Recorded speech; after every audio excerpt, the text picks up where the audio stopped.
Hello, welcome to CHiPTalks. I happen to be Chip, and I appreciate you coming tonight. Thank you everyone for coming. The reason that I started this is because I think it's really important that we all get together as much as possible and share our emotions, the common things that we all feel, and that we all talk about them. A lot of us have been through a great many things, and I think it's important for us and for our kids to understand and to realize that it's all normal. These are all feelings that we all have. We learn to identify them, to talk about them, and they're part of life. So if we all settle in, turn to your neighbors, say hello. So you meet one another. Great. Introduce yourselves. It's great to see some familiar faces. And we'll turn our cell phones off, please. No phones. Turn them off. And if we can just take a deep breath, a couple.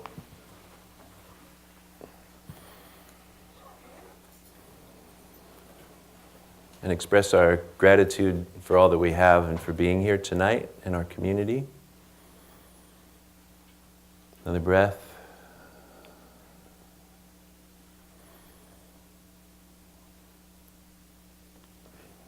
Okay.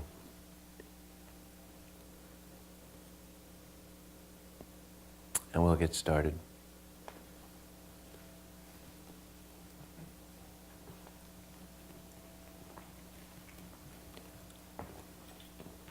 I didn't give you the right cue, Joel. I apologize. Oh, so that's the cue. That's the cue. Okay, we're off to a good start.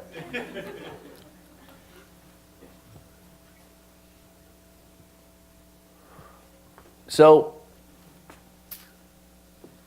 my question is, where are we going with this? How do you all feel about this? Does it affect you in any way? If you were to walk into this place, and this is what you see, do people think, I'm curious, does everyone think this is okay? Or no one do you not have a problem with this? Is it me? Is this a good thing? Is it a bad thing? We're losing society. We're not talking to one another. Good thing is, we have everything at our fingertips. Anytime we want, we can check in.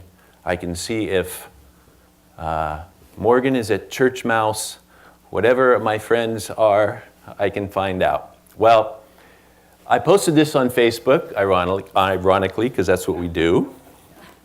And half of the people liked it, half of the people thought it was deplorable.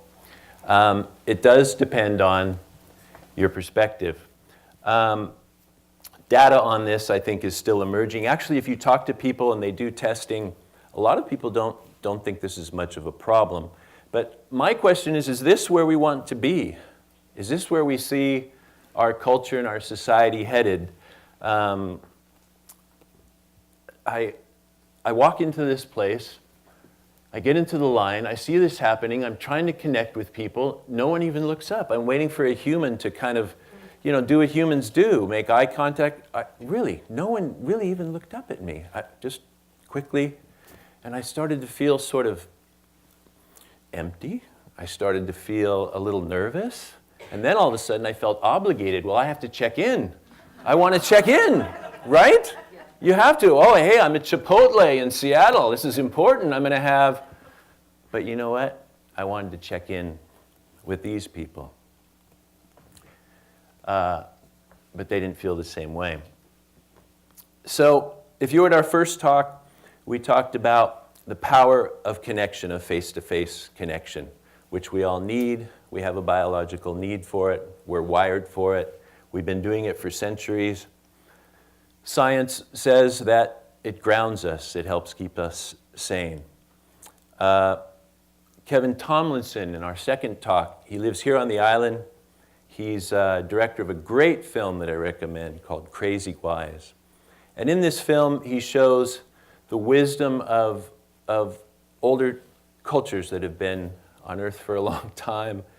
The tribal circle, the Asian rice culture, people working together all day long, sharing their thoughts, their events of their day and their lives. And these are the things that make people more content. Martin Seligman, who founded positive psychology, he found by everyone he studied and their lifestyles, the most content people were highly social. That was the common denominator for all of them. And I think by doing these things, we learn, the more we do these things, and I'm concerned that perhaps our kids may not be getting this, we learn this emotional intelligence, how to relate to one another, how to talk about our emotions, how socially to engage in public, to understand facial and verbal cues. And Holly Christie was here talking about it. We discussed the greatest gifts that people have. When you're out in public, you talk to the butcher, you're at the cash register at the service station. You can learn and gain so much from people that are out there if we take the time to engage with them. Do you remember hanging out? Remember the term hanging out? We all did it growing up. That's all we did. You hung out nearly every day with your friends. Well, hanging out is falling away. We didn't have technology. I just remember having a recorder, and you punched the buttons and you had a microphone, and we made little, it was like one of those cassette recorders. That was a technology to us. But now there's so many other things to pull you away. Well, Jean Twenge, who wrote an article in The Atlantic, a lot of you may have seen, a lot of people are talking about it. She's a professor at San Diego State University. And the article in The Atlantic was entitled, Have Cell Phones Destroyed a Generation? She found in a study of kids from 2000 to the present, the kids are hanging out now nearly every day with their friends, 40% less than we did back in the day. 40% less. That's sitting together, doing things together, talking, other than playing video games together. Well, there's really no need, is there? Because we have phones, or that's what people think. So is face-to-face conversation, is it falling? The phone, is it slipping away from us? The telephone is much easier. In fact, in a study, younger girls, said that they prefer talking online and engaging with their friends because there's less anxiety involved. So they're defaulting to that. A lot of studies have been done about how much time adolescents spend online today. The average across the nation is 7 hours. 7 hours online, that doesn't include texting. If you add texting, they say it's another hour and a half, so you have 8.5 hours. I do want to say, though, I know that our kids, they do a lot of their studies online. They're online in school. There's Google Classroom. So there is that, but it's 7 hours and then an hour and a half of texting. And it doesn't matter where you are in the country, richer, poor, the ethnicity, cities, suburbs, across the nation. It's being done wherever there's a cell tower. Kids are, as Twenge put in her article, huddled with a cell phone. Now, there's a woman named Sherry Turkle you may have heard of. She's sort of the foremost pioneers of technology and how humans interact with it. She's been studying it since the 1970s. She used to be a huge proponent of it, but of late, she's changed her tune. She's getting toward retirement age in her 70s. But she is director of the MIT Initiative of Technology and Self. And she has a book, a great book, called Alone Together, Why We Expect More from Technology Than We Do from Each Other. I recommend it, and her quote is that we're in the midst of a giant experiment. I think we all talk about that. And our kids are the subjects. And Turkle says that if you think about it, it's rather ironic that we, are actually the killer app. Without us, there are no apps. So the concern is that we have all of this technology in the hands of developing brains. 2-year-olds have little holsters on their baby walkers now for their iPhone. This is important. Adolescent brains are going through biochemical changes with puberty, so on and so forth. Dan Siegel, who I've spoken about before at UCLA, he's a psychiatrist. He's written this amazing book. I recommend it to all of you parents out there. It's called I'm drawing a blank. I have to look. It's called Brainstorm: The Power and Purpose of the Teen Brain. And in it, he tells us that brains don't mature in adolescence by getting larger. They mature by getting more specialized. So what's happening is the synapses are being pruned, and we have all this technology coming in. It's quite powerful, obviously, and you can find anything you want on the internet, right? You can surf for a Human Genome Project to euthanasia, from how to make a bomb to how to make a gin fizz.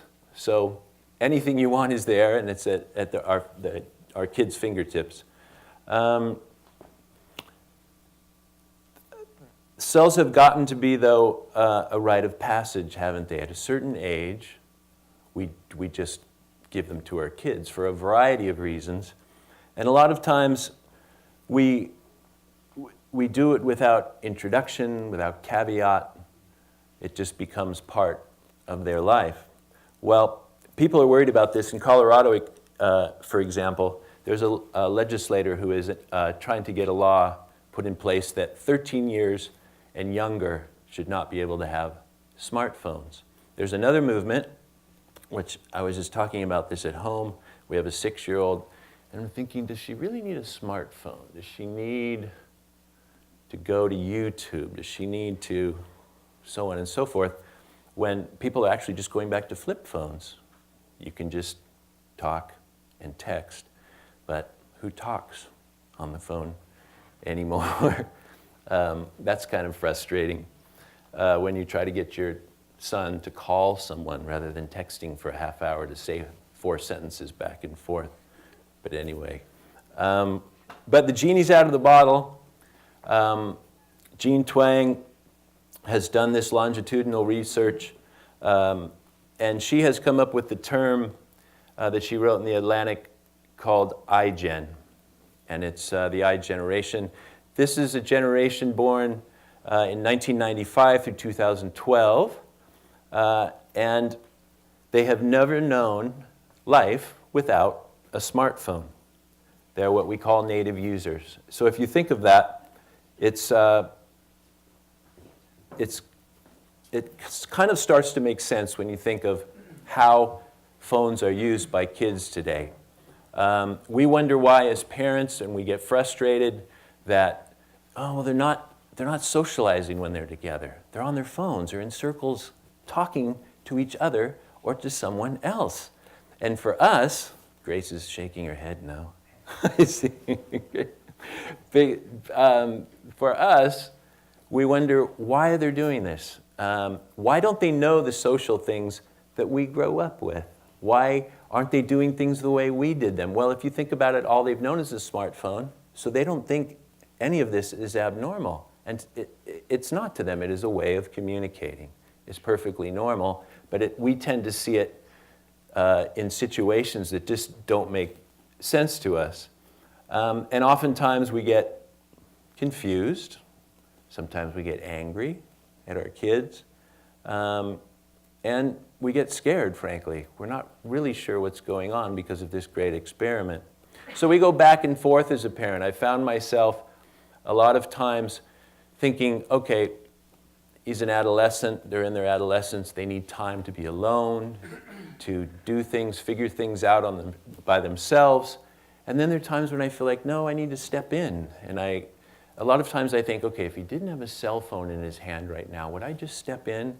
But when he does, I think I go back and forth sometimes. So it's a little bit confusing for us with the new generation. I think it's super important, obviously, that our kids, though, understand this balance. And this has been kind of the battle in our house. We have things in place, but the balance of teaching basic conversation. We sit down after dinner every night or at the table, and I'll talk a little bit about that in a second, but we really try to enact real conversation. It comes begrudgingly. It's not always easy, but we think it's super important for our kids to know this, to learn the interpersonal skills and develop them by talking face to face, and to continue to learn an emotional self-knowledge of how they're feeling, why they're feeling things a certain way, and the best ways to deal with them. I think as a parent, what we're doing is, for me, it's trying to establish some kind of normalcy, as I think of it, is back to what we were comfortable with. And I was talking with a friend at lunch the other day, and what I've realized is this normalcy that I'm trying to find is I feel like something's been stolen from me. I feel a kind of a mourning that I'm not able to connect with my kids when I want to because there's this new family member and this phone, and you're always having to sort of work around it. So for me, I think deep down there's kind of a hurt there that you're not able to interact the way I was hoping I would be able to when I have kids. But I am able to see the struggle in context. I sit back and I don't think of it as temporal. I see it in an existential way that, every generation has a gap, the generation gap. And this is the latest one, and this is ours. We're the parents now. Who would ever thought? And you're sitting there just going, oh my gosh, is this really happening? I remember, I'm the parent, I remember, most of you are too young to remember this, back in the 60s, growing up, okay, no one got that, everyone got it. My brother, who happens to be here, would be playing his music, and whether it was Crosby, Stills and Nash, or it was Steppenwolf, or Led Zeppelin, Robert Plant ripping through the house, ramble on, and my dad would be sitting there, turn that music down, turn that crap down, it sounds like a girl. Oh, and by the way, cut your hair, you look like a girl. All this is going on, and I'm thinking, do we want to be that parent? Am I that parent now, talking about the cell phone? I think I probably am getting there. But what we know is, obviously, the more you rail against these things, it draws your kids closer to them. So we try to work out a balance. Every generation has its thing, but this feels different. There seems to be a lot more at stake. Sherry Turkle, who I talked about at MIT, and her book, she actually has another book out called Reclaiming Conversation, which is another great read about basically how she feels like I feel, and that's part of the reason I started this, is how conversation can save us. It helps with emotional health issues greatly. She's interviewed thousands of people over the years, and particularly in the last 25 years. And most people say, we love our apps. What did we do without them? I mean, what did we do before Google Maps? What did we do before Apple Pay was just tearing money out of our account at will every time you walk around? Isn't it crazy how much faster you spend stuff? And Starbucks, of course, you can get your coffee set up for you. But all the people that she spoke with, largely, I shouldn't say all said something does not quite feel right with what's going on. And Jean Twang, again at San Diego State, in her article, she has done this longitudinal research for 20 years, and she's looked at generations dealing with technology, believe it or not, all the way back to the 1930s. Yes, there was technology in the 30s. And she says that in all the time that she has looked at, there has never been a greater shift in teen behavior than what she's seen in the data that she's collected, particularly over the last 20 years. And she calls it an unprecedented radical shift in teen behavior. Now, it's with both the rise of social media, of course, and iPhone came out in 2007. Can you believe it was, that just seems like yesterday. It seems like a lot longer, doesn't it? But those two things together have conspired, if you will, to really change the use of smartphones and get it to where we're all using smartphones rather than the flip phone. And this rite of passage that kids receive a smartphone rather than just a flip phone. In 2017, she interviewed 5,000 kids from across the country. 3 out of 4 had an iPhone. So if you have Apple stock, good job. She also refers to something called the Monitoring the Future survey, which has gone on for years. It is a yearly survey. 12th graders, they've been interviewing about technology and various things, drinking, socializing, dating, since 1975. 8th and 10th graders they started talking to in 91. I mentioned that they're hanging out 40% less than they used to. They are actually also going out less, going out at night. For some parents, that's kind of a good thing, but guess what they're doing instead of going out?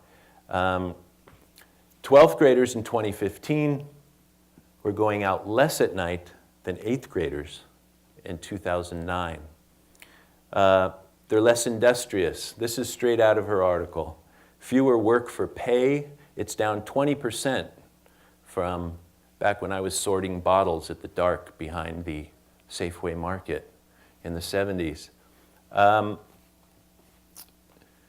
Adolescence is now longer. It's stretched. We've talked about this before too.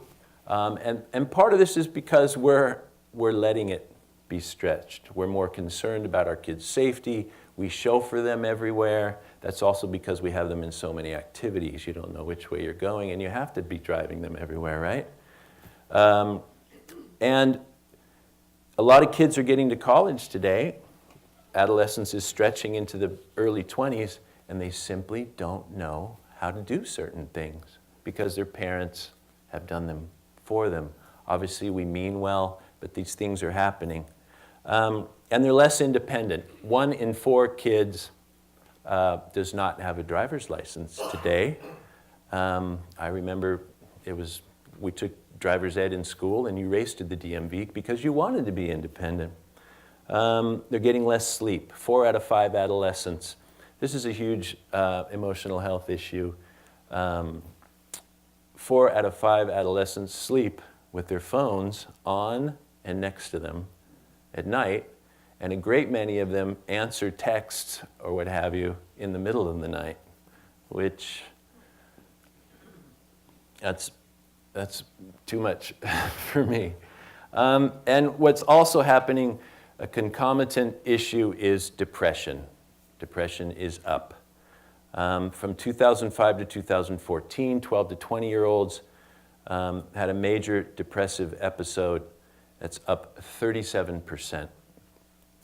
8th graders that are heavy social media users, increased risk of depression, 27%. And of course, suicide then is up. It's hardest on girls over the last 15 years. 12 to 14-year-old suicides have tripled. And it's doubled for boys.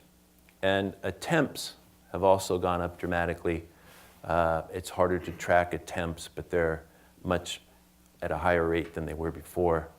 3 hours a day or more for teens on their devices, there's 35% more likely a risk factor for suicide. And more time they spend on social media, and the less social time they have with friends, they're more likely to be unhappy And they agree with statements such as, a lot of times I feel lonely. I wish I had more good friends. But how? How is this? They're talking to all their friends all the time. I know my kids do. They have Instagram, they have Snapchat, they have Facebook, you name it. But it's not the same. A college study they've done, and I have felt this myself because I use Facebook. They sent links 5 times a day, Facebook, to college kids. And they all, generally, I shouldn't say all, a great majority of them reported that they felt more unhappy after going to Facebook for a variety of reasons. So technology is not the only thing causing these things, but it's a great contributor. So I got thinking, as a parent, do I really need some causal link, a definitive causal link to curtail the use of cell phones for my kids? Do I have to wait till the study comes out and says, so I see it, I feel it. I work with parents, I work with kids, I talk to parents, and most parents say that when they remove their kids from it, their kids are a completely different person. When my children get off, particularly when they're playing certain video games, there's sort of a dampening effect. Less activity, less interest. You can feel it. It's completely noticeable. And if you think of it the other way, if you take them out camping for three days or 4 days, they're a completely different person. And this is normal. When we're out exercising, I notice my son, when he gets home from cross country, he's a completely different guy. So, as we all know, for emotional health, exercise is super important. So I got thinking, what's kids' payoff for doing this? What are they getting out of it? Well, a lot of people like to jump to the addiction card. Everyone's saying, well, everyone's addicted. There's a neurotransmitter that everyone's familiar with, dopamine, and it's associated with reward and motivated behavior. Sure, you get a dopamine rush when you get likes and you're Snapchatting and so on and so forth. And you do get a rush, however, it is the same rush, certainly, of dopamine when you're gambling or an addiction of sorts. But you also get a dopamine rush when you eat chocolate. You get a dopamine rush when you're on Pinterest. So I did a lot of research for this. I found nothing causal. A lot of people talk about addiction. It's too soon probably to tell. Sherry Turkle, who's an expert in this, is now saying that she believes, and I tend to agree with her, that addiction has gotten to be kind of a metaphor for what's happening, where it's holding us back. It's kind of a cop-out. Oh, I can't help it. I'm just addicted to this. Well, we want to say that it's addiction, but I think we have a stronger will than that, and we can teach that and reinforce it in our kids.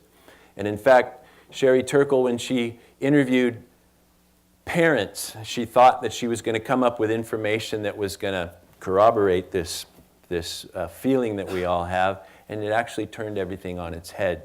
She thought that parents were going to be saying, oh yes, my kids are addicted and they just can't get off their phones. Well, 50% of parents said their kids were addicted. 50% of kids said their parents are addicted. I can't get my parent off the phone. My mom won't set down her cell phone when we're at the park. So there are some good things that do happen. There's a greater pull that's going on, I think. I know for my son, when he plays certain video games, it's a great thing, actually. He's having fun, he's gaining sort of status and hitting levels that are important to him, and I have never heard him laugh so much. His buddies are all BSing and having a great time. They wear these headsets now, and they're having a blast. They're having a great time. So it's not all bad. What appears to be addiction then it actually provides a connection for some kids that are doing a lot of other things. 50% of kids feel that they're actually closer with their friends because of social media. So it's here to stay. We need a balance. And I wanted to find out from all of you, what do we think, with all that we know and that we see, what are the values that we think we need to instill? We need to make sure that our kids are learning as they go through this. So anyone can tell me what they think, basic things that they think our kids may not be getting that are important to us. A basic value. Anyone? Dinner at the table. Dinner at the table. Empathy. Empathy. Empathy. Yes. Empathy is down. We've actually worked really hard on teaching empathy, which I thought came so naturally. But we really have to talk through it sometimes. And I know it doesn't come naturally to everyone. Yes? But the awareness that comes from using the five senses, Yes. that's very low. Agreed. And I say something about that in a little bit, but how often are we out in public and we're not enjoying where we are? How can you go to a park anymore and just hang out and listen to the birds?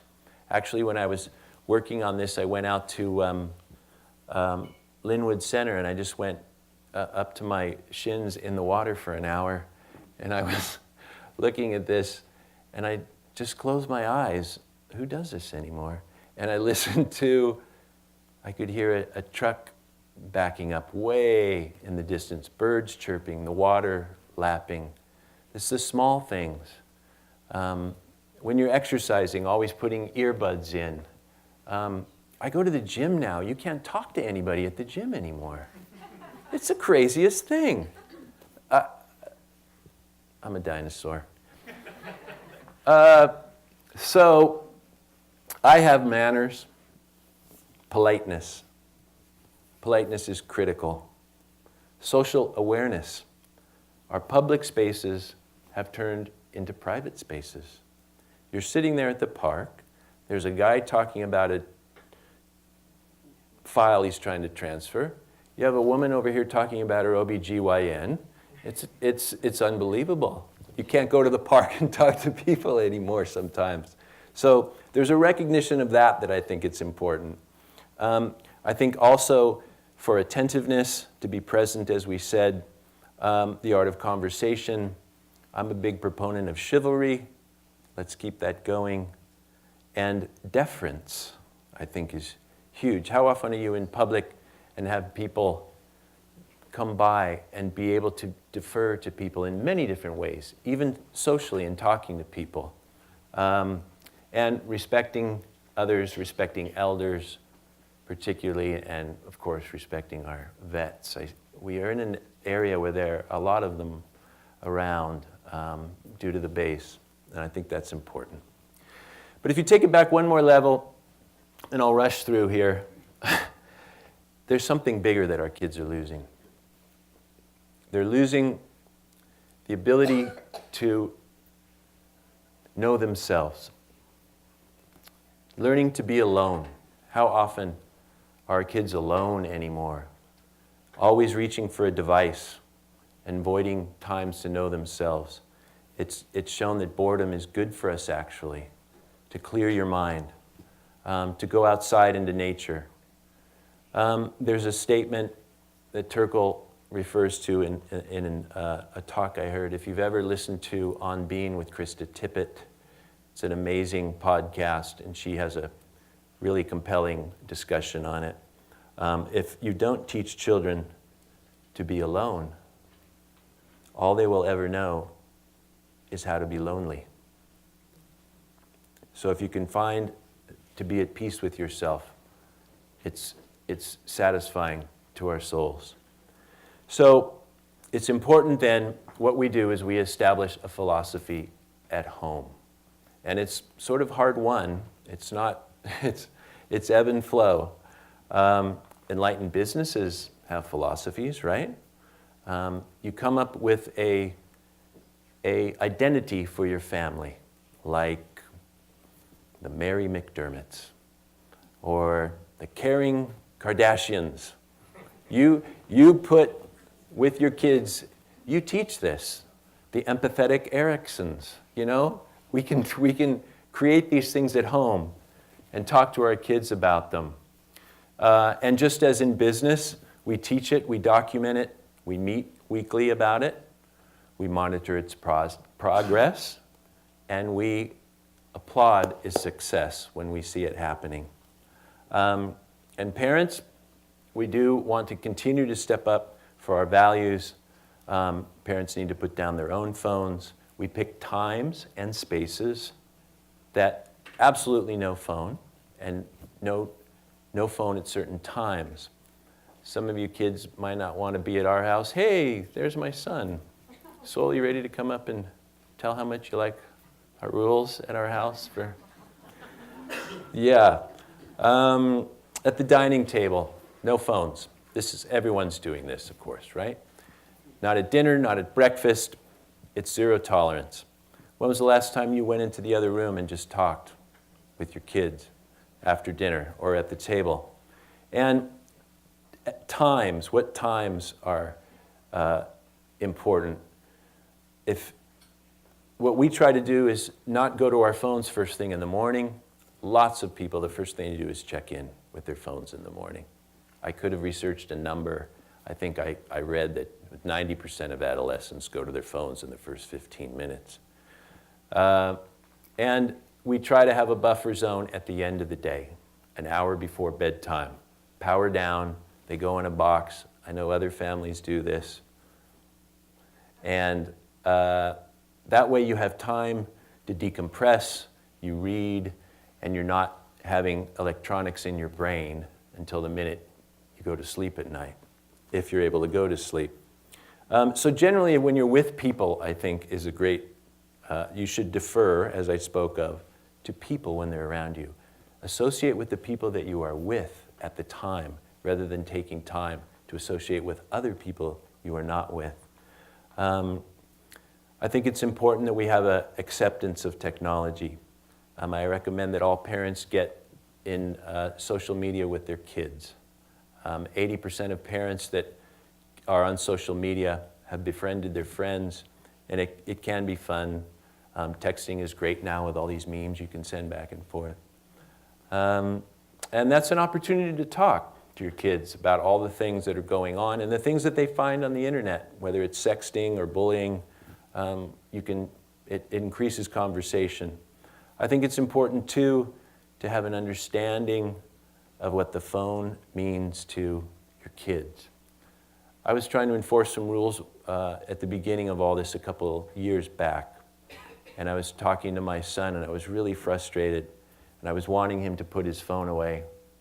And ultimately, he got emotional and said, "Dad, you don't understand. I feel like I'm missing out.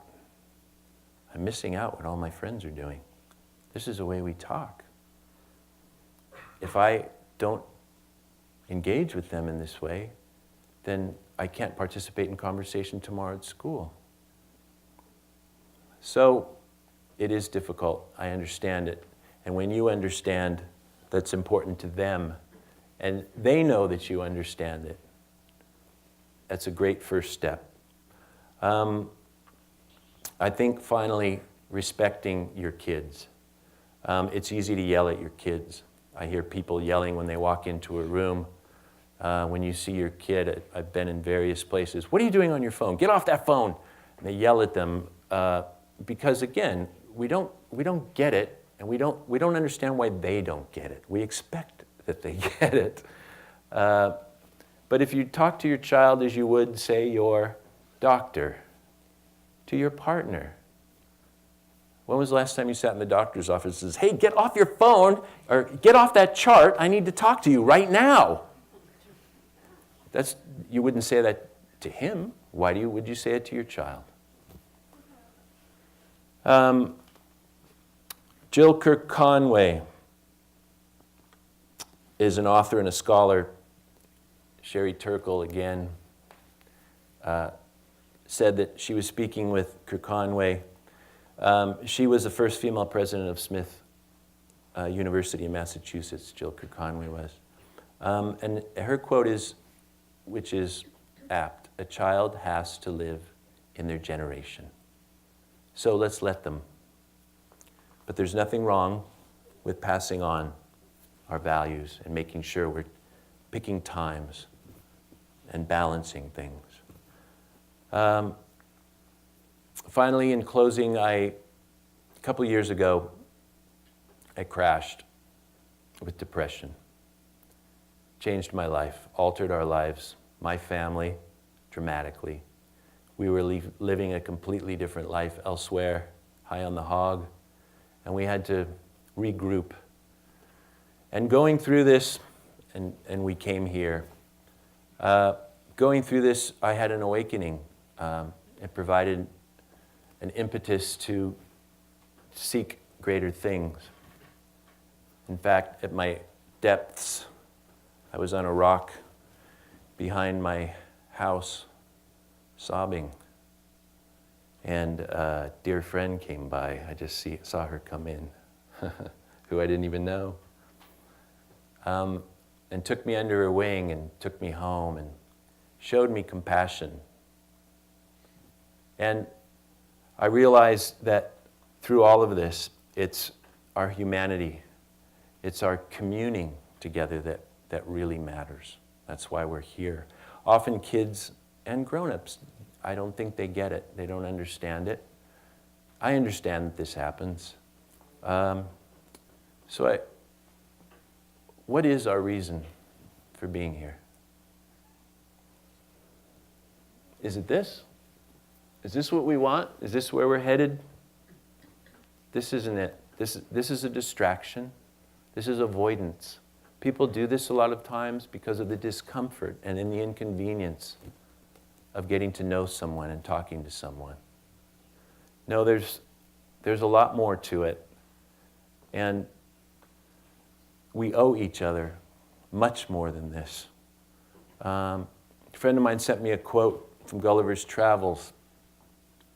Jonathan Swift, the tiny Lilliputians surmise that Gulliver's watch may be his God, because it is that which, he admits, he seldom does anything without consulting. So we can choose between letting technology define us, or we can shape it to suit our needs and not be in service to it. I think the highest value that we have is to be human in the presence of one another, and this is what we need to pass on. I'm honored that you would all come here tonight, spend your Friday night with me, with my friends talking tonight. And I'm appreciative that you're here. Thank you.